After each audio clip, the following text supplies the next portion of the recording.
নমস্কাৰ মই বাস্তু কনসালটেন্ট অৰ্পণ দত্ত যোৱাকালি মই আপোনালোকৰ এটা ভিডিঅ' বনাইছিলোঁ আৰু সেই ভিডিঅ' চোৱাৰ পিছত মোক এজন মানুহে আপোনালোকৰ মাজৰ পৰাই এটা প্ৰশ্ন সুধিছিল যে পূব দিশত আমি যদি স্বাস্তিক লগাওঁ দৰ্জা মোৰ ঘৰ পূবমুখী আমি যদি দৰ্জাত স্বাস্তিক লগাওঁ কি কালাৰ লগাব লাগিব প্ৰথম কথা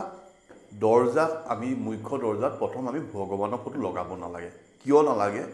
কাৰণ ভগৱানক আমি আমাৰ ঘৰলৈ নিমন্ত্ৰণ কৰি মাতি আনি আমি ভগৱানৰ আসনত বহাওঁ আৰু যদি দৰ্জাত লগোৱা হয় আমাৰ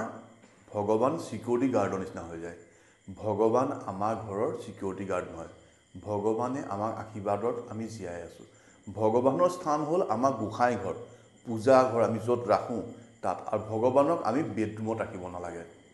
এতিয়া আহিছোঁ মূল কথাটোলৈ সেইটো হ'ল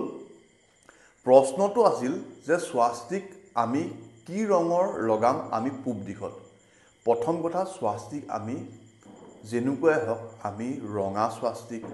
বা কাঠেৰে বনোৱা স্বাস্তিক আমি যিটো দিশতে হওক সেই দিশত আমি লগাব পাৰোঁ মই দুখন ফটো দিছোঁ চাই লওক তাৰ পাছত মই আপোনালোকক বুজাম কোনটো দিশত কি কালাৰৰ স্বাস্তিক লগালে ভাল হয়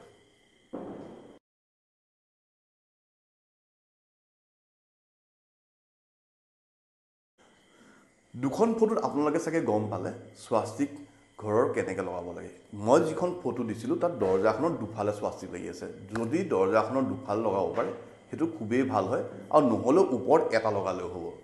এতিয়া হ'ল কি ৰঙৰ স্বাস্তিক কোন দিশত লগাব লাগে সেইটো হ'ল আমি যদি পূব দিশত আমাৰ স্বাস্তিক লগাওঁ বুলি ভাবে সেই ৰংটো হ'ল সেউজীয়া বা ব্ৰাউন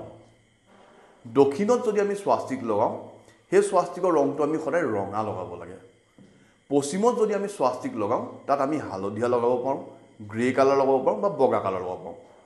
আৰু উত্তৰ দিশত আমি যদি স্বাস্তিক লগাওঁ বুলি ভাবোঁ আমি ব্লু কালাৰ নীলা লগাব পাৰোঁ